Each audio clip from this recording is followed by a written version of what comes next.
झारसुगुड़ा विधायक टंकधर त्रिपाठी झारसुगुड़ा एसपी एवं राज्य सरकार को पूर्त विभाग को ग्रामीण विकास विभाग को चिठी करी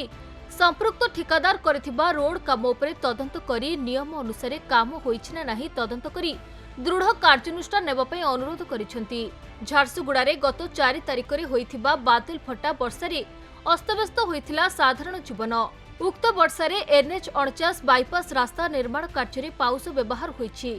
जहाँ सरकार को गाइडलाइन अनुसार होइछि किंतु वर्षा जोगु निर्माण होइथिबा बाईपास रास्तारू पाउस धोई होई जाई चाष जमी गुड़िकरे बोही जाई पोती होई जाइथिबा बेले चाषी माने अनेक मात्रा रे क्षतिग्रस्त होइछंती। अनेक जमी रे आंठी उच्चर पाउस माडी जाइथिबारु से सबु जमी रे आ चाष होई परिबो नाही सेने आशंका देखाइछंती चाषी माने।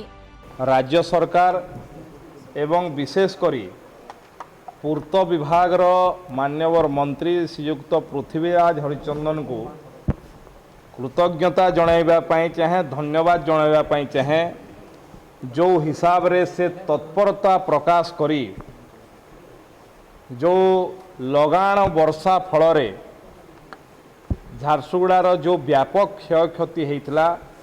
सेथिरे राज्य सरकार राजस्व विभाग पंचायती राज विभाग पूर्त विभाग ग्राम उन्नयन ग्राम निर्माण विभाग समस्ते तत्परता प्रकाश करी क्षतिपूरण देवाई आकलन करने आरंभ करछंती एवं किछि किछि क्षतिपूरण देवाई किछि अर्थ मध्य आसीबार व्यवस्था है। एवं पूर्त विभाग मंत्री को आउ थे ये धन्यवाद देवाई चाहे जेतेबेले मु तांको भुवनेश्वर एठू जाई देखा करी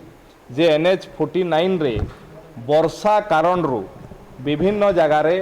रास्ता भांगी फ्लायास विभिन्न जमी को माड़ी जाइथिला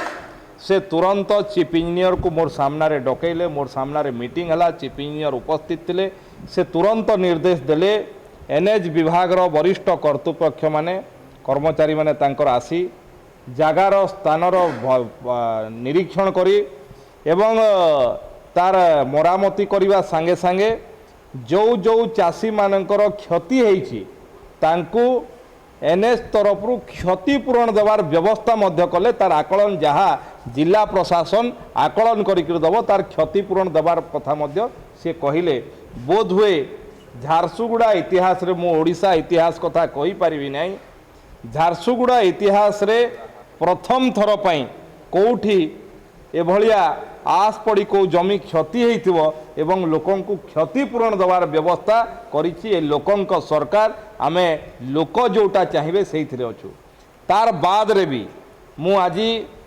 मान्यवर आरक्षी अधीक्षक आमर जिलार